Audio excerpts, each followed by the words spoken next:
All right, so we are on chapter number, number 9, and now topic wearing non-clothing articles. Okay, so last time we discussed this Shabbos key. Before that, watches, right? Ornamental watches, ordinary watches, right, etc. And now the part number 2, medical items. Okay. Any item, so we're talking about carrying on Shabbos when there is no eiruv. So that's our big topic. Very non-clothing articles, but that's our topic. Any item that is usually worn to promote healing or to prevent injury is considered subordinate to the body and may be worn outdoors on Shabbos. So again, promote healing or to prevent injury. Right, so even though there is no like healing, but to prevent injury, to prevent the infection, like going in, right? Possible. We will dwell on the common examples of such articles. Bandages. So, I mean, that's the most common. It is permitted to go outside on Shabbos while wearing bandage over a wound. Okay. However, the type of bandage that may be worn varies depending on whether medication is applied to the wound. Let us explain. So, meaning as we explained, two kind of these medical items. One is to promote healing, meaning if there is a medication, so for sure it is to promote healing, or it could be without medication to prevent injury. So, is it to prevent injury or not? So that's basically the question here. Okay. So number 1. Wounds do not cover with medication. Okay.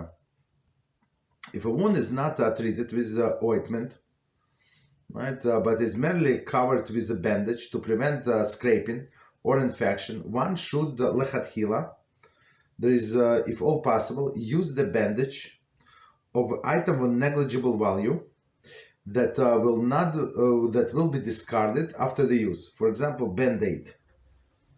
Since the bandage has a little intrinsic value, it is readily considered subordinate to the body. Only if no such item is available, one may cover the wound with an article of value, such as handkerchief. Okay, so 1 second, is it all? Right, okay, so let's try to understand. So first, so if it's a medication, that's medication is a primary and this bandage is secondary, right? That's simple. But if there is no medication, so if there is no medication, so we need to understand if this item, this bandage in this case, is subordinate to the body, right? So subordinate meaning that it's a little intrinsic value, as we discussed, for example, this extra button, right, on the shirt or something, right? Does it have value? Yeah, but not so much technically, right? So okay, so lechatchila we say it's like to begin with. So if it's possible to have in this like disposable, some kind of disposable bandages, so meaning after you use it you would discard it. The best example, of course, a band-aid, like a plaster, because people usually don't really use it. The regular bandages, right, from the cotton, this thing, of course, many people would reuse it, right, because they clean, right? There is no problem. They were covering some gouge, but basically they're clean. Okay, so it's proper, if possible, to use it like disposable, right? If not, he can use even not disposable. What is a handkerchief? So a handkerchief, especially in the olden days, that was very, very popular, right? People would use it for different reasons. Okay. So meaning it's a handkerchief is a separate article. It's not subordinate to the body. Okay. B. Wounds treated with medication. So that's of course much more lenient, right? If a wound is treated with medication or a medicinal ointment, it is permitted to cover it with an article of value, for example, handkerchief. In this case, the bandage promotes healing, since it keeps the ointment on a wound.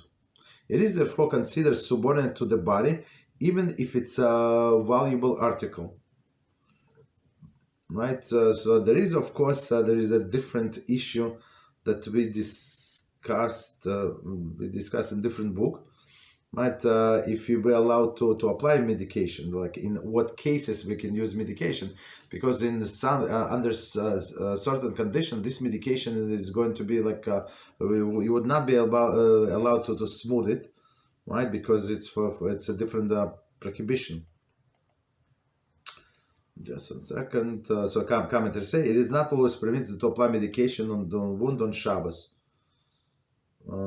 For discussion of the circumstance in which it is permitted to see children in halacha. Okay, so meaning like we will not learn from that part, but in other cases, in another volume we will learn. So if it's like life-threatening or possibly life-threatening, maybe there is an infection. An infection is a very serious thing. Right, so if doctor said, for example, if it's some kind of antibiotics, right? So the doctor said like you must do like 7 days, 5 days, whatever. This antibiotics that means it's very serious. Okay, so even though you would not be allowed to smooth it, so but they just dab it and then press for like with a gouge with other bandages. There is no problem because it's indirect. Okay, so again, if it's wound is treated with medication, it's much more lenient. Meaning, so if it's allowed to do that, so you can use this bandages of like valuable, something valuable like handkerchief or other things. Okay, no problem.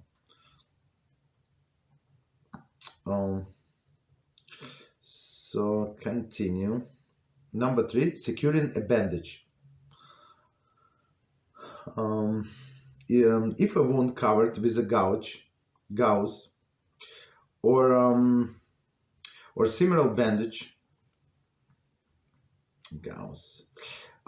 similar bandage that needs to be secured, it is forbidden to use an article of value, for example, handkerchief, to secure it. So secure it meaning that it should stay in place. Okay, you wound it many times, but you have to keep it like keep it in place, right? So with something.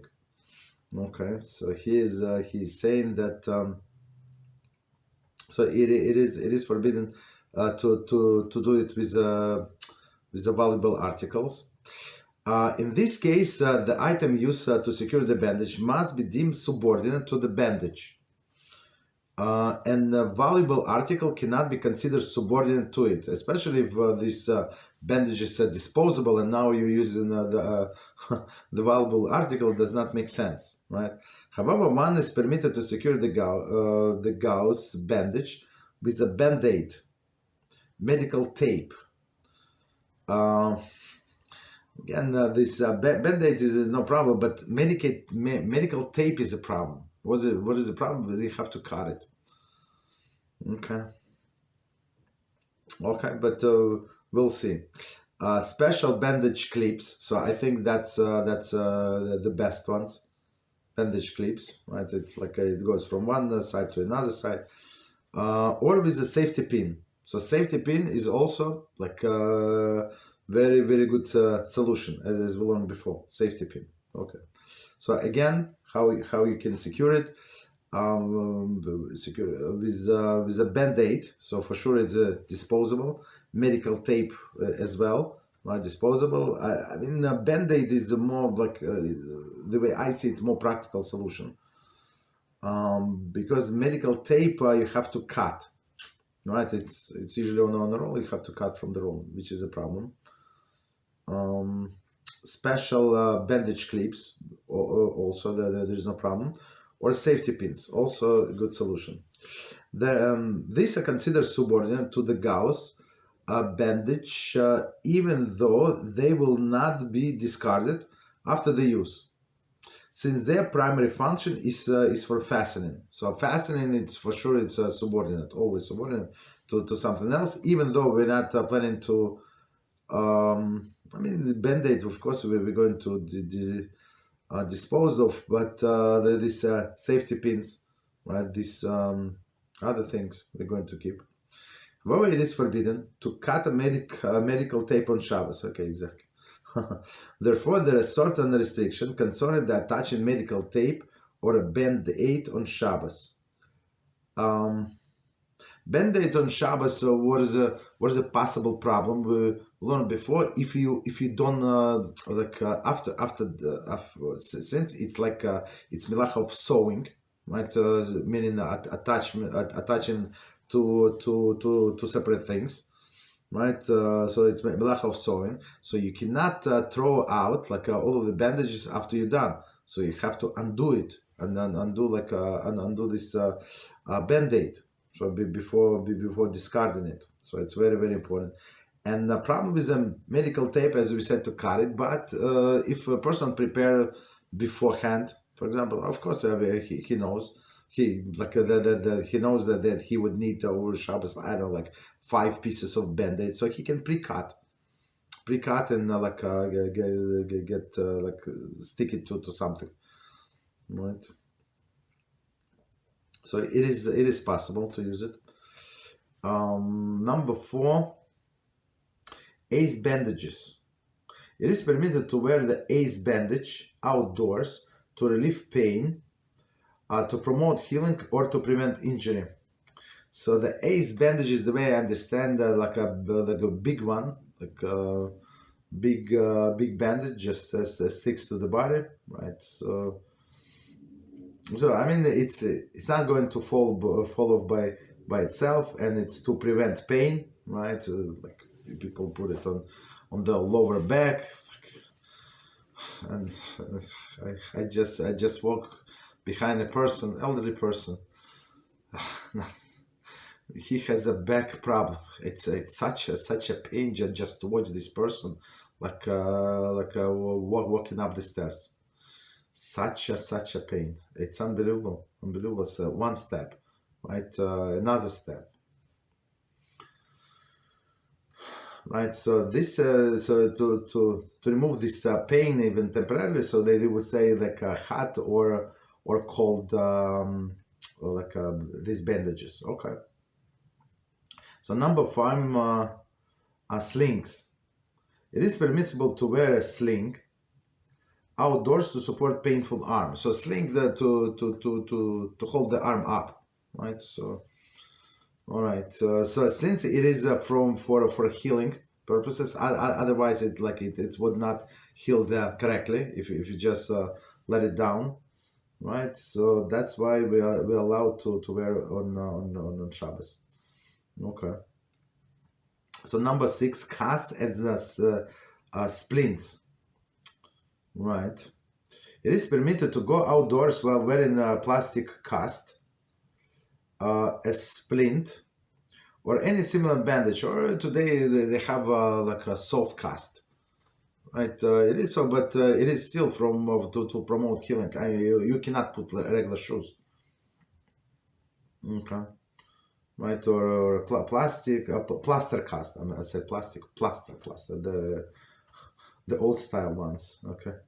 However, it is forbidden to cover the cast with plastic, since the plastic serves only to prevent the cast from the moisture, and does not aid the body in any function. So that's another issue, right? So a person knows it's going to rain, and he wants to put the plastic back to cover the cast. That would be a problem. I mean, can the cast can water penetrate this plaster cast? I'm not sure. Maybe. I think. I mean, rain. So if it would for sure that it would be an issue.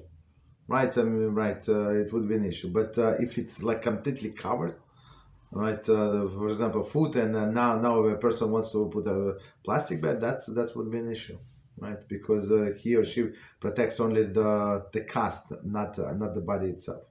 And as we said, the plastic bag's not article of clothing.